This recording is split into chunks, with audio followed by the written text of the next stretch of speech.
கரி garden ரொம்ப நல்லா இருந்தது. எனக்கு அந்த கார் சீன் மேக் பண்ண இந்த விதம் வந்து ரொம்ப பிடிச்சிருந்தது. எனக்கு ரொம்ப பிடிச்சது. ரொம்ப சூப்பரான மேக்கிங் அந்த கார் சீக்வன்ஸு. அது ஒவ்வொரு காரை சேசிங்காக கொண்டு வந்து வேறு லெவல் ஒரு ஃபைட்டு. எனக்கு என்னவோ துணிவு படத்தில் அந்த சேசிங் சீக்வன்ஸ் பைக் சீக்வன்ஸுக்கு அப்புறம் ஒரு கார் சீக்வன்ஸை பார்த்த மாதிரி ஒரு ஃபீல் ஆச்சு. நல்லா பண்ணியிருக்காங்க. ஒரு ஸ்மால் பட்ஜெட் ஸ்கேலில் இந்த படம் பண்ணியிருக்காங்க. சூப்பராக இருக்குது. அது மட்டும் இல்லாமல் ஐட்டம் சாங்கு ஒன்று நல்லாயிருக்கும் இந்த படத்தில். அப்புறம் வந்து செகண்ட் ஆஃப் ஃபைட் சீக்வன்ஸ் எல்லாம் சூப்பராக கொண்டு வந்திருக்காங்க. லொக்கேஷன் ஸ்பாட்டு பார்த்தீங்கன்னா வேறு லெவலுங்க, செம்மையாக இருந்தது. அந்த மலை பக்கத்தில் எடுத்த இதெல்லாம் வந்து ரொம்ப நல்லா இருந்தது.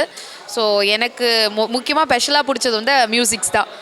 மியூசிக் வந்து ஹை பிச்சு, நிஜமாவே ரொம்ப நல்லா இருந்தது, சூப்பராக இருந்தது. அதாவது இந்த படத்தோட மொத்த கருத்தும் என்னென்னா, பொண்ணுக்கும் மண்ணுக்கும் எந்த எக்ஸ்ட்ரீம் லெவலில் வேணாலும் சண்டை நடக்கும்ன்றது மட்டும்தான். ஸோ இந்த உலகமே அதை நோக்கி தான் பயணிக்குதுன்றத ரொம்ப ஸ்ட்ராங்காக இந்த படம் கரிகார்டன் சொல்லியிருக்காங்க. நல்லாயிருக்கு.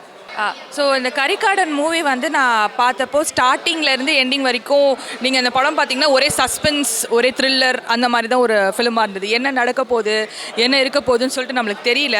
அடுத்தடுத்து என்ன நடக்க போகுதுன்னு பார்க்குற மாதிரி இருந்தது. கொஞ்சம் லேக் இருந்தது தான், ஆனால் வந்து மூவி வந்து ரொம்ப நல்லா இருந்தது. அண்ட் கிளைமேக்ஸ் எஸ்பெஷலி ரொம்ப நல்லா இருந்தது.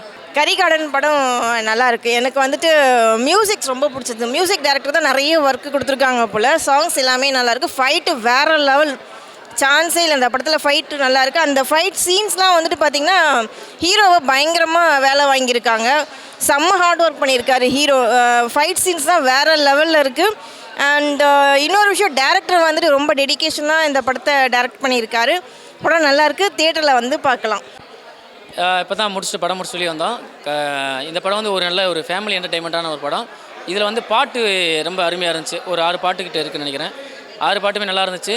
அந்த கேமரா ஒர்க், அந்த கார் சேசிங், அந்த சீன் ஓப்பனிங்கில் இருக்கிற கார் சேசிங் சீன் ரொம்ப நல்லா இருந்துச்சு. கிளைமேக்ஸில் வர ஃபைட், அந்த காட்டுக்குள்ளே நடக்கிற ஃபைட்டிங் சீன் ரொம்ப நல்லா இருந்துச்சு. இதுக்குள்ளே சின்ன ஒரு லவ் ஸ்டோரி கொடுத்துருந்தாங்க. அப்படியே அழகாக பட்டும் படாமல் ஒரு அழகான ஒரு லவ் ஸ்டோரி இருந்துச்சு. காமெடியும் ஒரு சில இடங்களில் நல்லா இருந்துச்சு. அது போக நண்பர்களுக்குள்ள சின்ன மிஸ் அண்டர்ஸ்டாண்டிங், லவ்வில் நடக்கிற ஒரு சின்ன மிஸ் அண்டர்ஸ்டாண்டிங், அது எப்படி சின்ன விஷயங்களை பின்னாடி வந்து பாதிக்குது அப்படின்னு ஒரு விஷயமா சொன்னாங்க. இதில் வந்து ஒரு ரிவெஞ்ச் ஸ்டோரி, ஒரு வெஞ்சன்ஸ் எப்படி இருந்துச்சு அப்படின்னு சொன்னாங்க. அதுக்கு ஒரு கிளைமேக்ஸில் அவங்களும் சொல்லியிருக்காங்க. அது நீங்கள் படம் பார்த்தீங்கன்னா புரியும். படம் பார்த்துட்டு நீங்கள் இது பண்ணுங்கள். இது ஒரு ஃபேமிலிக்கான என்டர்டைன்மெண்ட் படம். இதில் காமெடி, உங்களுக்கு எல்லாமே ஃபைட்டு, எல்லாமே இருக்குது. நீங்கள் பார்த்துட்டு சொல்லுங்கள். தேங்க்யூ. படம் வந்து நீங்கள் பார்த்தீங்கன்னா நீங்கள் தேட்டரில் வந்து பாருங்கள். சூப்பராக இருக்குது. விஷுவல் ட்ரீட் தான். ஒரு சின்ன பட்ஜெட்டில் நல்லா பண்ணியிருக்கிறாங்க. நல்லாவும் அவுட்புட்டும் கொடுத்துருக்காங்க.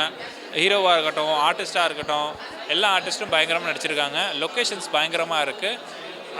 அதனால் நீங்கள் எல்லாம் தேட்டருக்கு வந்து படம் பாருங்கள்.